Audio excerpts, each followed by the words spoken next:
My name's Owen Fitzsimmons. I've been with Texas Parks and Wildlife about 6 years now in this position, my current position, which is a webless migratory game bird program leader. It's kind of a long title to say that I'm the state lead for monitoring and management of migratory game birds like doves, cranes, and a few other species. Yeah, I think historically dove hunting was never really at the top of the list as far as most desirable sporting pursuits. You know, you had quail, you had turkeys, you had bison, you had deer, you had all these big numerous animals, millions of ducks and geese, and doves were always kind of like either just a small food source kind of locally, or just they weren't really the top of the list. And really the early part of the 20th century, 1920s, 1930s, is when you started to see that shift, and for whatever reason. And these days doves are the most popular game bird in the country, most popular game bird in Texas.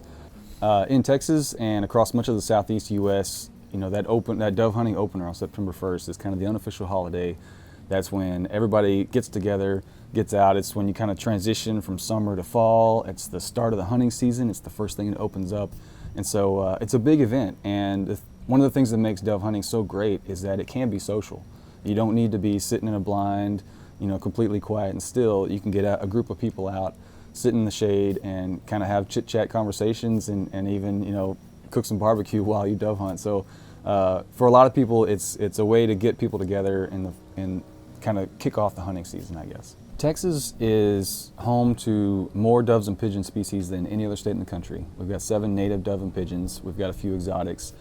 So we're kind of uniquely situated in the flyway to catch a lot of migratory birds, including doves.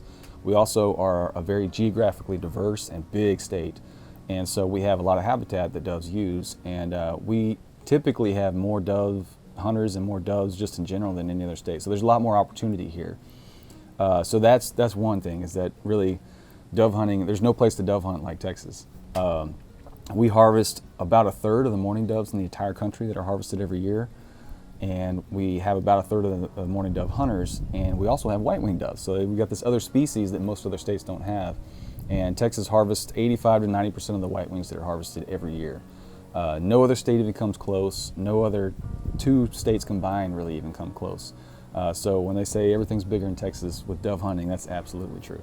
Yeah, one of the great things about being so big and diverse is you can kind of have different experiences depending on where you're at with doves. So everywhere from the plains of the Panhandle in North Texas to the deserts of West Texas, to the South Texas plains and brush country, to the Central Texas hill country, we have doves everywhere.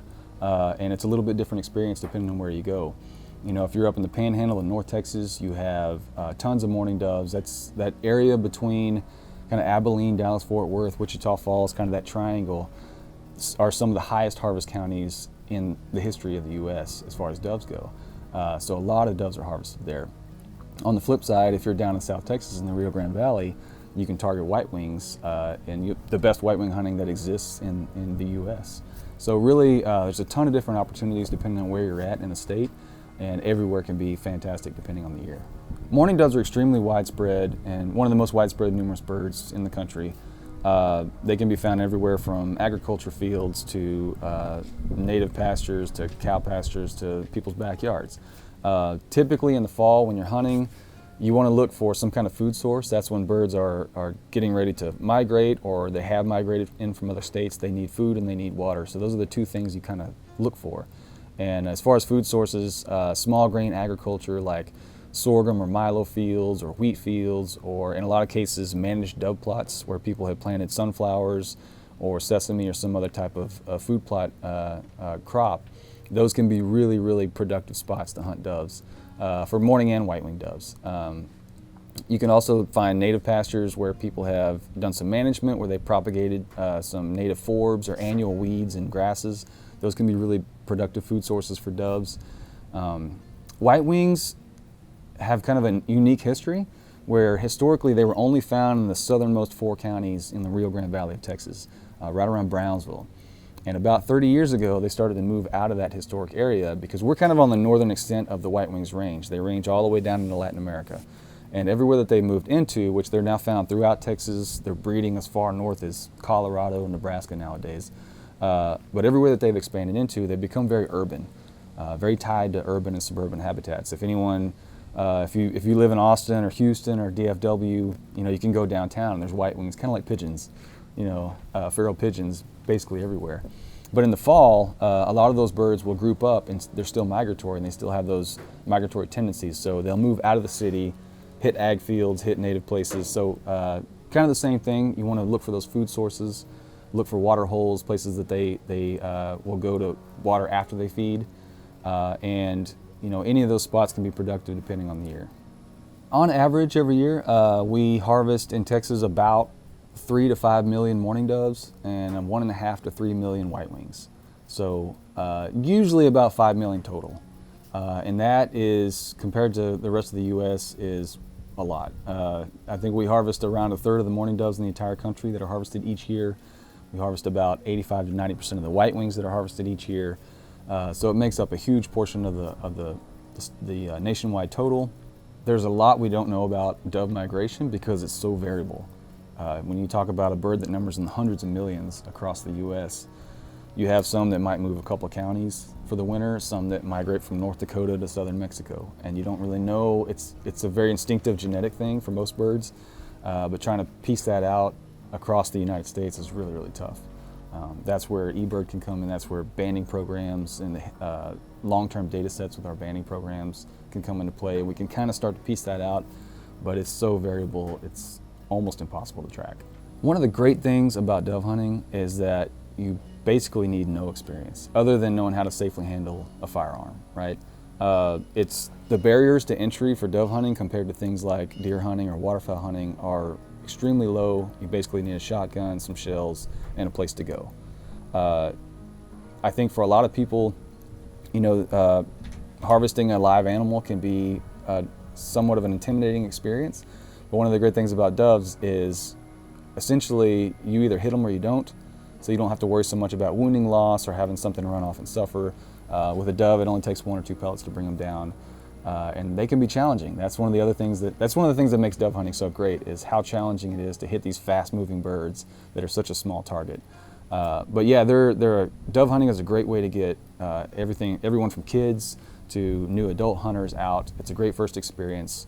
You really don't need much other than just a shotgun and a place to go. So the last economic impact study that I know of in Texas that was specific to doves was, I think, in 2006, and I believe it showed about a $318 million annual impact at that time, which adjusted for inflation, according to Google, is somewhere around $450 million today. So not a small chunk of change, and it's big business in Texas. It can support local economies. It can support a lot of guides and outfitters, sporting good stores, things like that. And of course, with Pittman-Robertson, the Pittman-Robertson Act really is kind of the foundation of funding for a lot of state agencies, maybe all state agencies in the U.S. Certainly for us, it covers my salary and a lot of things I do. It covers much of our basic funding needs, which allows us to do the work that we do. So one stat that's interesting to think about is if the average person, and there's numerous studies done on this over the past 50 years, the average dove hunter shoots 4 to 8 shells per bird harvested. So if we're harvesting 5 million birds a year in Texas, at the conservative end, that's 4 birds per, so that's 20 million shotgun shells shot. So that's 20 million shotgun shells bought. There's the money from that, plus the shotguns, plus the hunting gear, plus paying for hunts, hotels, food, everything else. So absolutely a big economic impact. One of the first steps you can take is go to the Parks and Wildlife website. We have a public hunting page that has tons of information on places to go, permits and licenses you'll need. We even have hunting 101 programs that you can sign up for, beginner hunt programs, things like that. We have a number of draw hunts. So if you don't know how to get into a place or where to go, you can sign up for these draw hunts, and for a $3 or $10 entry, you can win a hunt that is guided and outfitted, and you know exactly where to go, and they take care of you. So it's a great first experience. So a ton of information on our public hunt page. We also have the Parks and Wildlife Foundation works very closely with Parks and Wildlife Department to kind of support our mission, and one of the programs they have is called the Stewards of the Wild. And this is a program that really kind of focuses on new adult hunters who maybe didn't have mentors growing up, who weren't exposed to hunting and fishing and conservation, and it provides a way for those people to kind of get together, and it opens some doors to opportunities for mentored hunts. They do things like hunting area cleanups, and kind of exposes them to not just hunting, not just fishing, but kind of the conservation world in general.